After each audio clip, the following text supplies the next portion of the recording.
नमस्कार मित्रों। Civil aviation ministry के तरफ से एक आदेश आया है, एक फरमान आया है और जो यात्री हवाई सेवा अधिक करते हैं, लगातार कर रहे हैं, उनके लिए खुशखबरी भी है और कुछ चिंता की बात भी है।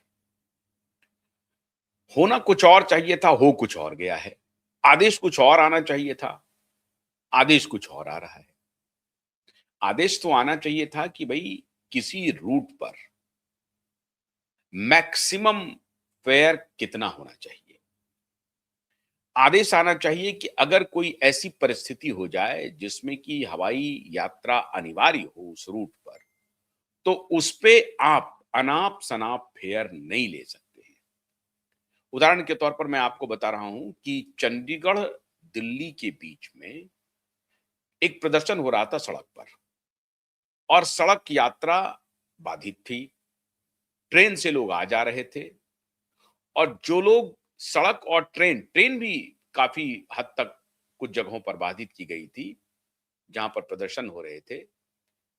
और वो कई बार ऐसा हुआ, किसान आंदोलन के रूप में देखा गया और भी कई आंदोलन हुए जो स्थानीय आंदोलन हो रहे थे, उसमें सड़क मार्ग को बाधित किया गया था। मतलब दिल्ली पहुंचने वाली जो भी हाईवेज हैं और जो रेल रूट है उसको बाधित किया जा रहा था।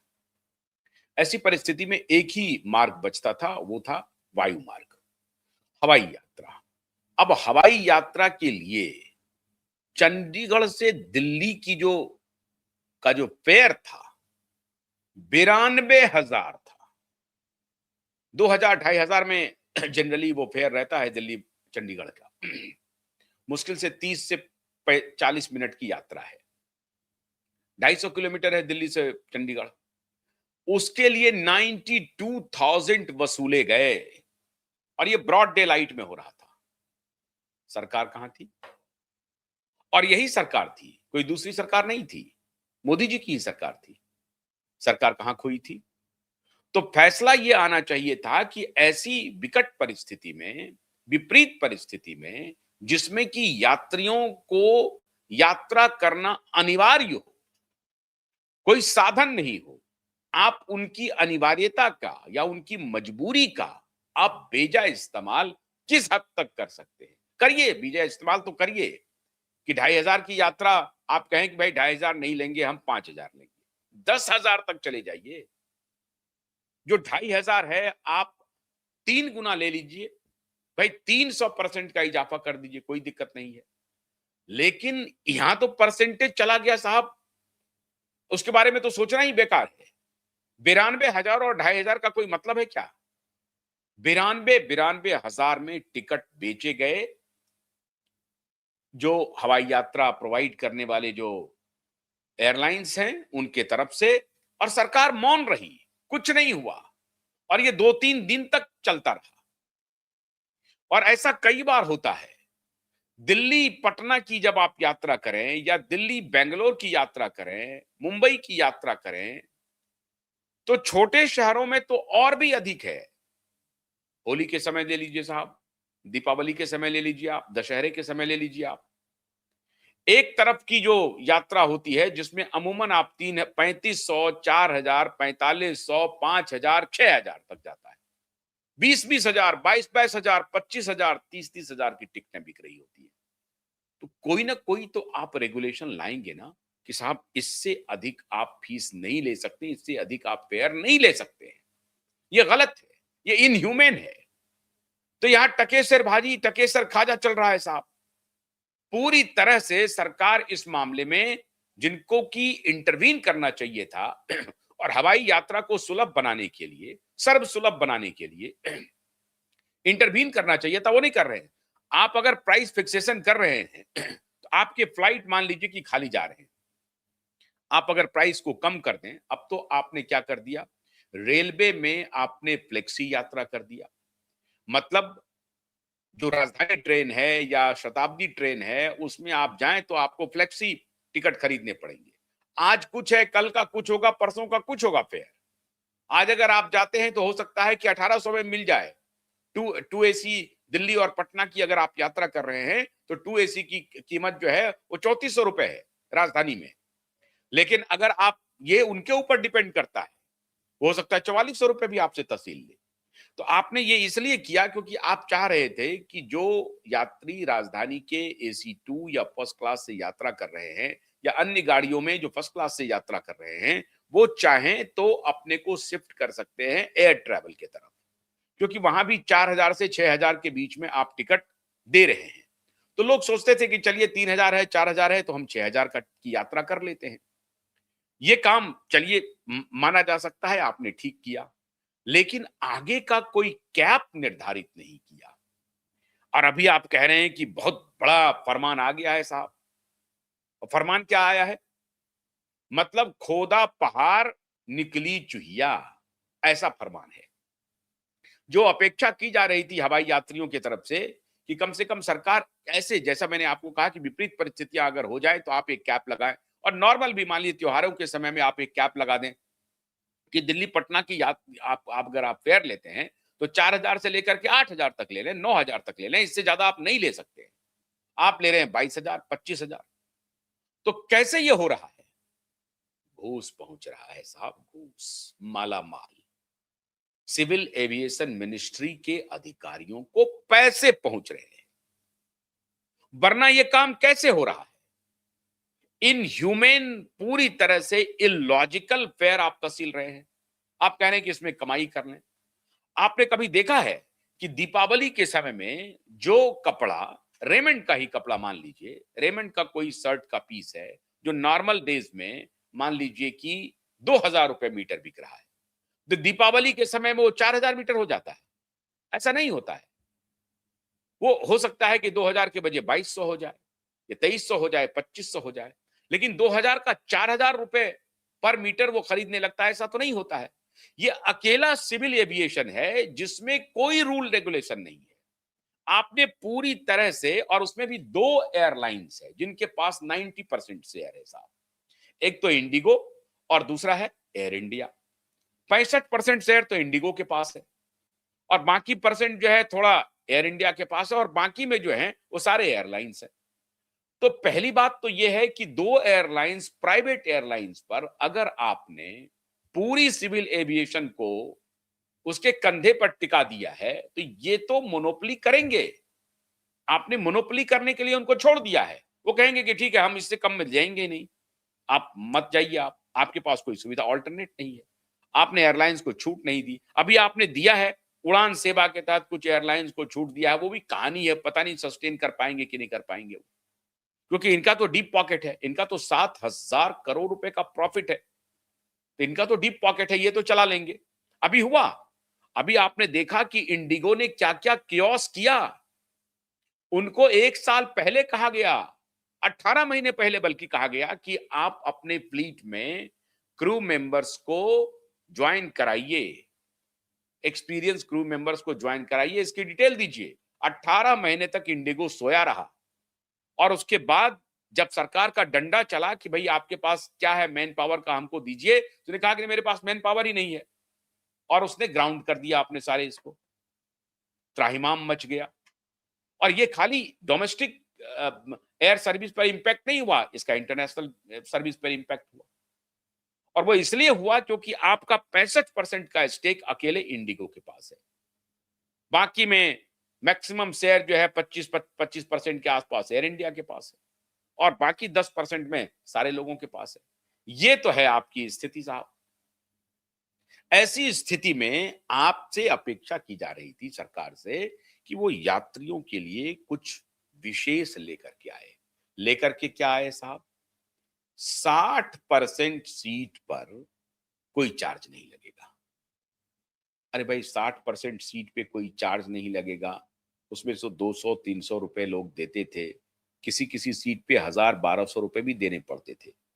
ऑयल सीट चाहिए, विंडो सीट चाहिए, फ्रंट सीट चाहिए, तो उस पे तसीलते थे। चलिए इसमें थोड़ा रिलैक्सेशन हुआ। 60% ही क्यों साहब? आप कह दीजिए कि नहीं, आप सीटों में आगे पीछे बैठने को लेकर के पैसे नहीं तसील सकते हैं। आपने ऑलरेडी एक क्लास बनाया हुआ है, बिजनेस क्लास है, फिर एक और क्लास है, फिर इकोनॉमी क्लास है। तो आपने क्लास ऑलरेडी बनाया हुआ है। उसके बाद अगर मान लीजिए कि एक जो कैटल रेस जो कहते हैं, जो टोटल इकोनॉमी क्लास है, उस टोटल इकोनॉमी में जिसमें बिजनेस नहीं है और जो एक रेस्ट्रिक्टेड इकोनॉमी क्लास होता है, अपर इकोनॉमी क्लास, वो भी अगर नहीं है और टोटल इकोनॉमी क्लास है, जिसको शशि थरूर साहब कैटल क्लास कहते हैं। हालांकि शशि थरूर साहब तो बिजनेस क्लास को भी कैटल क्लास कहने लगते हैं। तो अगर वो जो कैटल क्लास है साहब, उस कैटल क्लास में जब आपको राहत देनी ही है, तो आप सीधा सीधी कहिए कि नहीं, कॉमन मैन को एक भी पैसा नहीं लगेगा। ये आप चार्ज नहीं कर सकते। आप ऑलरेडी टिकट में ले रहे हैं, मल्टीपल आप टैक्स वैक्स इधर उधर जोड़ करके ले ही रहे हैं। तो फिर ये सीटिंग अरेंजमेंट पर आप पैसा क्यों ले रहे हैं? ये नहीं लगना चाहिए। एक होना चाहिए, ऐसा नहीं कहा। तो कहा क्या? 60% सीट पे आप पैसे नहीं ले सकते। दूसरा क्या कहा? दूसरा कहा कि आपको, मतलब अजीब तरह का, और उसको प्रचारित किया जा रहा है कि सिविल एविएशन मिनिस्ट्री ने कमाल का फरमान जारी कर दिया है, केंद्र सरकार ने, देखिए कितना बड़ा रिलैक्स कर दिया। क्या रिलैक्स किया? उसके बाद कहा कि आप कैंसिलेशन को, डिलेड को और बोर्डिंग डिनायल को आपको एक्सप्लिसिटली क्या करना है कि उसको एडवर्टाइज करना है, अपने वेबसाइट पे करना है, जो जो टेलीविजन लगे होते रहे, सेट लगे होते हैं, उस पर करना है। अरे वो तो करती ही है। अब लोकल भाषा में करना है, उसमें कैच दे दिया, लोकल भाषा में करना। अरे तो करिए ना साहब, मराठी में कर देगा, लिख देगा, तेलुगु में कर देगा, ये कौन सी बड़ी बात है? वो तो चैट जीपीटी लाएगा, कहेगा इसको तेलुगु में कर दो, तो 1 मिनट का काम है लोकल भाषाओं में करने के लिए। तेलुगु में कर दीजिए, तमिल में कर दीजिए, मराठी में कर दीजिए, बंगाली में कर दीजिए। हवाई यात्रा यात्री जो मान लीजिए तेलुगु वाले हैं, वो अगर वो अंग्रेजी में नहीं समझ रहे तो बगल वाले से पूछ लेंगे। चलिए आपने उनको, अब ऐसे कितने यात्री हैं हवाई यात्री, हालांकि उसकी संख्या बढ़ रही है, क्योंकि चप्पल वालों को भी आपने कहा था ना कि हम चप्पल वालों को हवाई यात्रा कराएंगे, मोदी जी ने कहा था। वो हो रही है यात्रा उड़ान सेवा के तहत, इसमें कोई शक नहीं है। 5 लाख यात्री पर डे हवाई यात्रा का आनंद ले रहे हैं। 5 लाख छोटी संख्या नहीं है देश में। और दुनिया का तीसरा सबसे बड़ा एविएशन मार्केट हो गया है भारत, दुनिया का तीसरा। और आने वाले दिनों में हो सकता है दुनिया का दूसरा सबसे बड़ा एविएशन मार्केट हो जाए।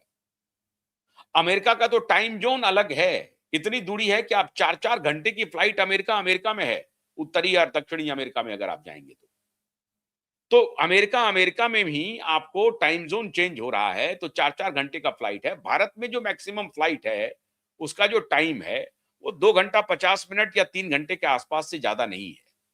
अगर आप दिल्ली से सीधा आप जाएं, बेंगलोर जाएं या चेन्नई जाएं, मैक्सिमम जो है, या तिरुवनंतपुरम जाएं, तो भी 3 घंटा, 3.25 घंटा से ज्यादा की फ्लाइट नहीं है। आप इसी से कल्पना कर लीजिए कि भारत का जो पूरा भौगोलिक क्षेत्र है, उसमें मैक्सिमम टाइम क्या है, एयर टाइम जिसको मैं कह रहा हूं। मुंबई से चाहे आप अरुणाचल चले जाएं, या नॉर्थ दिल्ली से आप दक्षिण की तरफ चले जाएं, तिरुवनंतपुरम चले जाएं, एकदम सुदूर, एकदम कन्याकुमारी के पास चले जाएं, तब भी वही स्थिति है। मतलब 3 घंटे से ज्यादा की फ्लाइट एयर टाइम नहीं है मैक्सिमम। अब ऐसी परिस्थिति में आप क्या कह रहे हैं कि आपको भाषा में, लोकल भाषा में डिलेड फ्लाइट, कैंसिल्ड फ्लाइट और बोर्डिंग डिनायल को आपको रिफ्लेक्ट करना पड़ेगा। कर दीजिए। ये कौन सी बड़ी बात हो गई साहब? ये कौन सा आदेश हो गया? अखबारों में एकदम से लग रहा है कि भारत सरकार का बड़ा फरमान आ गया साहब। यही फरमान है आपका? फरमान आना चाहिए था कुछ, आ रहा है कुछ। और तीसरा क्या कह रहे हैं साहब? देखिए इनका बहुत ही कॉमन मैन फ्रेंडली हमारी सरकार जो है, वो देखिए क्या क्या निर्णय ले रही है। उड़ान कैफे बनेगा साहब, उड़ान कैफे। और वो उड़ान कैफे में क्या होगा? तो सस्ते दर पर खाने मिलेंगे। अब क्या सस्ता दर होगा, नहीं होगा, ये तो जब बनेगा तब बनेगा। अभी तो अडानी लॉन्च का लोग मजा ले रहे हैं, आनंद ले रहे हैं। हर इस पे आप जाइए, अपने कार्ड को स्वैप कीजिए, 2 रुपए में भरपेट खाना खाइए साहब। आपके पास अगर मास्टर वीजा कार्ड है तो। एटीएम कार्ड की मैं बात कर रहा हूं, आप सबको मालूम है, बताने की कोई जरूरत नहीं है। तो वो 2 रुपए में वो खाना खाएगा कि उड़ान कैफे में जाएगा? साहब बहुत सारे लॉन्च ऐसे हैं पूरे एयरपोर्ट पे, जहां अगर आपके पास साल में 2 या 3 ही बार आप उसका यूज कर सकते हैं, हालांकि ज्यादा नहीं यूज कर सकते हैं, 2 या 3 सेवा है आपको। तो आपके पास अगर एटीएम कार्ड भी है तो आप फ्री में 2 रुपए के सिर्फ डिडक्शन पे, सिर्फ 2 रुपए में अब finest best of the best भोजन करिए, 7 स्टार का। सब कुछ खाइए, चिकन खाइए, मटन खाइए, वेज खाइए, सब खाइए 2 रुपए में। अब वहां ये ला रहे हैं उड़ान कैफे। चलिए बहुत अच्छी बात है, उड़ान कैफे ले आए। एक और इन्होंने कह दिया, उसमें जोड़ दिया, उड़ान कैफे हम आदेश कर रहे हैं और फ्लाइब्रेरी कर रहे हैं। आप साहब फ्लाइब्रेरी, फ्लाइब्रेरी क्या हो गया साहब? तो लाइब्रेरी जो होता था अब फ्लाइब्रेरी कर दिया कि मुफ्त में किताबों तक पहुंच हो गई। ठीक बात है, किताब पढ़ने वाले बड़े यात्री होते हैं, कुछ जाते हैं, मुफ्त में अगर उनको कोई लाइब्रेरी मिल जाए तो वहां स्पेंड कर सकते हैं, अच्छी बात है, इसमें कोई बुरी बात नहीं है। ये जो आपने उड़ान कैफे की भी बात की है वो भी अच्छी बात है, लाइब्रेरी भी है वो भी अच्छी बात है, दीजिए। लेकिन ये कॉस्मेटिक फरमान से हवाई यात्रा सुगम और सुलभ नहीं होगी। आपको सिर्फ ये ध्यान रखना है कि यात्री के जेब पर कैसे कम से कम असर पड़े, वो ध्यान देना है। साथ ही साथ एविएशन सेक्टर्स में नुकसान नहीं हो।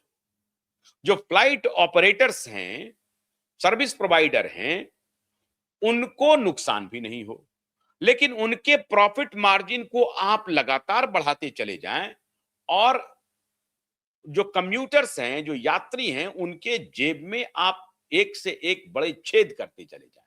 छेद ही नहीं करें बल्कि आप पॉकेट मार लें, तो पॉकेट मारी चल रही है ये। तो फरमान सिविल एविएशन मिनिस्टर की तरफ से जो 2 महत्वपूर्ण फरमान थे कि विपरीत परिस्थिति में जो आप प्राइस हाइक करते हैं वो ना करें, आप 92,000 तक ना वसूलें। और दूसरा कि त्योहारों के समय में या ऐसे किसी भी समय में जब आपको लगे कि भीड़ थोड़ी ज्यादा हो रही है तो भी आपको मैक्सिमम कैप आपको तय करना चाहिए किसी भी रूट पर, चाहे वो दिल्ली से चेन्नई हो, चाहे वो दिल्ली से पटना हो, चाहे वो दिल्ली से मुंबई हो। भाई इस रूट पे आप इससे ज्यादा पैसा नहीं ले सकते हैं, ये आपको कैप लगाना पड़ेगा। आप नहीं लगा रहे हैं कैप, क्यों नहीं लगा रहे हैं? क्या एविएशन सेक्टर जो है सो मंदा है? बिल्कुल मंदा नहीं है साहब, इतना बड़ा धंधा है, दुनिया का तीसरा सबसे बड़ा बाजार बन गया, 5 लाख यात्री पर डे ट्रैवल कर रहे हैं। ऐसी परिस्थिति में आप अगर थोड़ा सा और सुगम बना देंगे तो ये पहला बड़ा बाजार बन जाएगा। मतलब वॉल्यूम पर खेल रहे हैं ना आप वॉल्यूम पर खेलिए। भाई बिजनेस का, इकोनॉमिक्स का ये सिंपल रूल है। अगर आप मैक्सिमाइजेशन ऑफ प्रॉफिट करना चाहते हैं तो एक प्रोडक्ट को अगर आप सेल कर रहे हैं, उस प्रोडक्ट का मान लीजिए नंबर ऑफ प्रोडक्ट 10 है और आप एक ही बेच पा रहे हैं बिकॉज ऑफ मैक्सिमम प्राइस, लेकिन आपको लग रहा है कि हम प्राइस ज्यादा बढ़ा करके एक ही प्रोडक्ट बेच रहे हैं तो 10 के बराबर हम प्रॉफिट ले रहे हैं।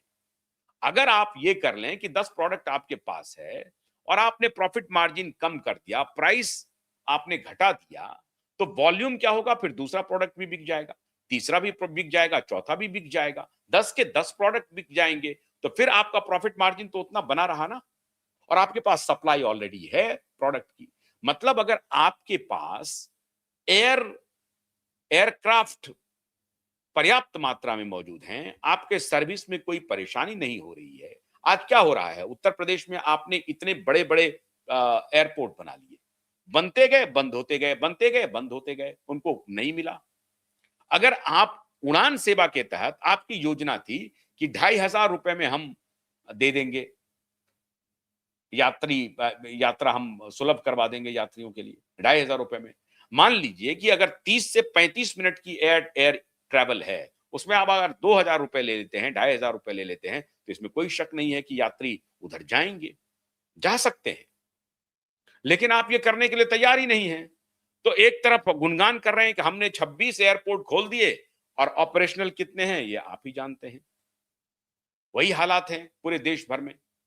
जिस जगह पे आपको मैक्सिमम लाभ हो सकता है, बिहार में आप देख लीजिए ना, कोई एयरपोर्ट आपका, हर एयरपोर्ट कमा के दे सकता है बिहार में। चाहे वो पूर्णिया देख लीजिए, दरभंगा देख लीजिए, पटना देख लीजिए, अभी भागलपुर शुरू कीजिए, आपको देखिए कमाई कैसे होती है। तो जिस जिस एरिया में, जिस ज़ोन में आपकी कमाई हो सकती है, वहाँ आप उस पर नज़र डाल नहीं रहे हैं। कॉस्मेटिक फरमान जारी कर रहे हैं कि हम उड़ान कैफ़े ला रहे हैं, फ्लाइब्रेरी ला रहे हैं, 60% सीट पर कोई चार्ज नहीं लगेगा। अच्छा और भी बहुत बड़ा बढ़िया बड़ा तारीखी फरमान है। देखिए साहब मैं कई बार मैं सोचने लगता हूँ कि ये जो पाकिस्तान के एक लूज़ टॉक वाले हैं, अब तो वो एक एक्टर नहीं रहे मोइन अख्तर साहब, लेकिन अनवर मकसूद जो उसके स्क्रिप्ट राइटर हैं, वो होस्ट भी हैं। लूज़ टॉक बड़ा ही प्रचलित प्रोग्राम है, आप उसे सर्च कर सकते हैं। पाकिस्तान की आप भारी आलोचना कर सकते हैं, लेकिन पाकिस्तान की एक सराहना आपको करनी पड़ेगी कि सेंस ऑफ ह्यूमर वहाँ बहुत ज़बरदस्त है। तो ऐसा नहीं है कि यहाँ नहीं है, लेकिन वहाँ जो प्रोग्राम प्रोड्यूस करते हैं, बड़ा अच्छा है। तो उन्होंने कहा कि भई सुप्रीम कोर्ट ने एक फैसला दिया है कि भई शादियों में आप इतना इससे ज़्यादा मुर्गा का कत्ल नहीं कर सकते। मुश्किल आपको ज़्यादा से ज़्यादा अगर मुर्गा कत्ल करना है, तो 1000 मुर्गे का कत्ल कर सकते हैं। तो उस पर उन्होंने एक शो बनाया कि बड़ा ही तारीखी फैसला है साहब, कि आज ही उन्होंने आदेश दिया है और मैं आर्मी कैंटोनमेंट इलाके से गुज़र रहा था और वहाँ चीफ जस्टिस भी मौजूद थे और क्या बताऊँ वहाँ 2500 मुर्गे कटे थे और लबाबदार खाना बना हुआ था साहब। तो वो हाथ भी दिखा रहा है कि अभी देखो क्या इसकी खुशबू है हमारे हाथ में। लबाबदार चिकन खा के आए हैं साहब। तो इसी तरीके से तारीखी फैसला है इनका। इन्होंने कहा है कि पेट को ले जाने के लिए, कुत्तों को ले जाने के लिए विशेष प्रावधान करिए आप। स्पोर्ट्स गुड्स ले जाने के लिए, म्यूजिकल आइटम ले जाने के लिए आप विशेष प्रावधान कीजिए। हाँ, ताज्जुब है। अरे भाई ये सब प्रावधान तो हो जाएगा, ये छोटी बात है। इसमें फरमान में जारी करने की ज़रूरत नहीं है। कुत्तों को ले जाने के लिए विशेष प्रावधान कीजिए, तो म्यूज़िकल आइटम्स ले जाने के लिए आपको विशेष प्रावधान करना है, स्पोर्ट्स गुड ले जाने के लिए बहुत विशेष प्रावधान करना है। ये छोटी-छोटी बातें, उस पर फरमान आ रहा है। जो असली बात है कि कैसे सिविल एविएशन मिनिस्ट्री को आप क्वांटम जंप दे सकते हैं, कैसे उनको आप बहुत रिवाइवल मोड में ला सकते हैं, कैसे आप 1-2 एविएशन का ही परसेंटेज ऑफ शेयर जो है वो कम कर सकते हैं, दूसरे एविएशन को आप ला सकते हैं, दूसरे सर्विस प्रोवाइडर को एंट्री दे सकते हैं, इसका ख्याल करना चाहिए। ये कॉस्मेटिक फरमान जारी किया है। कोई बात नहीं है, आप अपनी सीट को बाँधे रखिए अभी। अभी तो फ्लाइट लैंड किया है। सरकार का ऐसे ही फरमान आते रहेगा। एन्जॉय कीजिए, बस एक आनंद आपको मिलेगा कि 60% सीट जो है वो फ्री हो गया साहब। बस एक ही आनंद इस पूरे फरमान में एक ही चीज़ आपको लेने लायक है और अगर उड़ान कैफ़े वो खोल देते हैं और फ्लाइब्रेरी खोलते हैं तो उसका मज़ा लीजिए, आनंद लीजिए। बहुत-बहुत शुक्रिया। नमस्कार।